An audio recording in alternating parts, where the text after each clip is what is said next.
प्रभु जी, मैं सब लोगों के लिए जानना चाहूंगा कि हम लोग आधुनिक काल में जी रहे हैं। त्रेता युग, सतयुग, ये सब हम लोग पीछे छोड़ आए। हम लोग तो खैर उस युग में नहीं हुए, अभी कलयुग में। तो कलयुग में अध्यात्म की क्या आवश्यकता है, जब ये है ही कलयुग? इसमें जरूरत ही नहीं है, कलयुग में ऐसा होना ही है। तो हम ये सब कुछ अध्यात्म और भगवान का नाम लेना करना, इसको लेके कैसे इन सब चीजों से जो दिक्कतें में आ रही हैं बाहर आ सकते हैं? देखिए, सतयुग, त्रेता, द्वापर, कलयुग में एक चीज तो कॉमन है। चारों युगों में मनुष्य थे। चारों युगों में मनुष्य थे। मनुष्य थे। और मनुष्य योनि का जो लक्ष्य है वो भी एक ही था। सतयुग में भी वही था, त्रेता में भी वही है, द्वापर में भी वही है, और कलयुग में भी वही रहता है। आज कलयुग में तो ज्यादा आवश्यकता है धर्म की और अध्यात्म की, क्योंकि आज लोग ज्यादा दुखी हैं। दवाई की जरूरत कब पड़ती है ज्यादा? जैसे कोरोना वायरस में जरूरत पड़ी एक पर्टिकुलर मेडिसिन की, है ना जी? जी। क्योंकि महामारी थी। हाँ। और महामारी एक बीमारी की थी, और उस बीमारी का इलाज एक ही पर्टिकुलर कुछ दवाइयों से ही हो पाता था। तो उनकी कितनी जबरदस्त डिमांड थी। आप कह सकते हो बीमार तो पड़ते ही हैं, दवाई क्यों लानी? नहीं जी, बीमार पड़ते हैं तो दवाई तो चाहिए बीमारी दूर करने के लिए।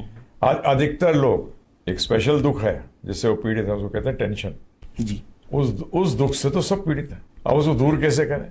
तो जब ज्ञान नहीं होता जीवन के अंदर, तो क्या होता है? व्यक्ति कहाँ भागता है? ड्रग्स, नशा, ऊट पटांगे हरकतें करता है उस चीज को भुलाने के लिए। परंतु ये कोई हल थोड़ी है, ये तो भागना है, प्रॉब्लम से भागना है। तो आज तो इसकी ज्यादा आवश्यकता है। जैसे बोलते हैं ना, कोरोना वायरस की 10 साल पहले हो सकता है, हो 5 साल पहले हो, परंतु जब ये महामारी में फैल गया तो प्रभु जी देखिए सब चौकन्ने हो गए।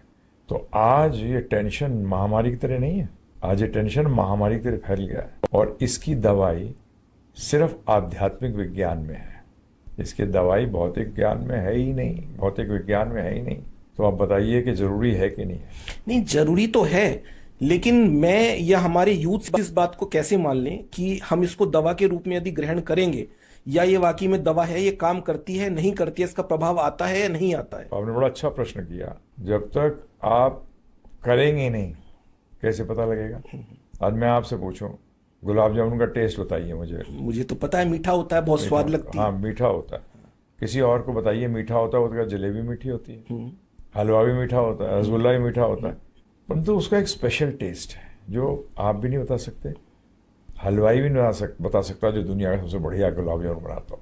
वो कहेगा भाई टाइम वेस्ट मत कर, खुद खा के देख। इसी तरीके से आज हम आपसे जो बात कर रहा हूँ, मैं आप पे थोड़ी ट्राई करने जा रहा हूँ आध्यात्मिक जीवन, आध्यात्मिक विज्ञान को लोग ट्राई कर रहे हैं और जीवन में उसमें पा रहे हैं कि हाँ खत्म हो गया टेंशन। अच्छा। रहा ही नहीं।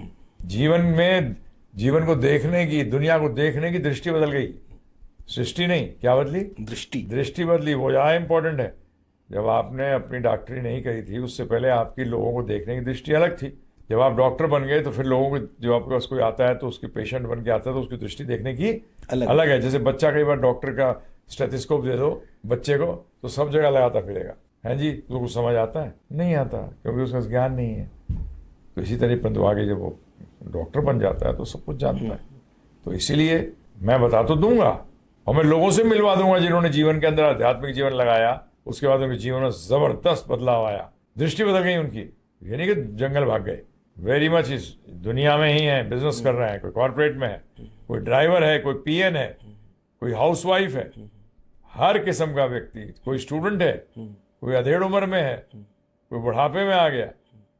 जिसने भी एक आध्यात्मिक विज्ञान को लिया है उसका जीवन जो है शांतिमय और आनंद से भरपूर हो गया है।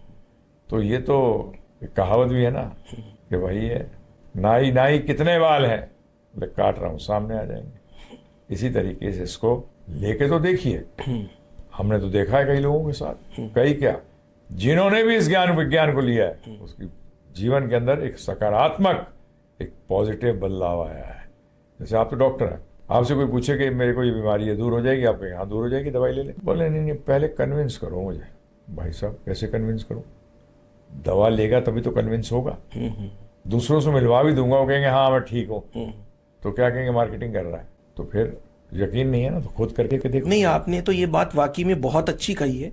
हमारे पास ऑनलाइन पेशेंट्स हैं, ऑफलाइन पेशेंट्स हैं। कई बार लोग कहते हैं जी टेस्टिमनीज, तो हम लोग उन लोगों को एक ही बात कहते हैं, भैया देखिए टेस्टिमनी की तो बात ऐसी है, ये वाली दवा खा के उस व्यक्ति को आराम आ गया, जरूरी नहीं आपको भी आ जाए, और हो सकता है उसको ना आया हो आपको आ जाए। परंतु मजे की बात यह अध्यात्म में ये होता है कि जो लेता है सबको आनंद आता है। मजा नहीं, आनंद। आनंद आता है। मजा क्या है? मजा वो सुख है जो आता है और जाता है। जाता है, आनंद वो है जो आता है, रुकता है और बढ़ता है। बढ़ता है। तो ये सब लोग बिजनेस में ये नहीं चाहते, जी जी जी। नौकरी में भी चाहते हैं कि रहे, चले और हमें ऊंचा पहुंचे। ऊंचा। ये आनंद तो सिर्फ आध्यात्मिक जीवन बताता है। भौतिक विज्ञान तो आपको मजा के बारे में बताता है, आएगा और चला जाएगा, सारे के सारों के साथ है। तो इसीलिए मैं अनुरोध करूंगा कि एक बार जानिए, पहले इसको लगाने से पहले आपको जानना चाहिए, है ना जी? तो जानिए।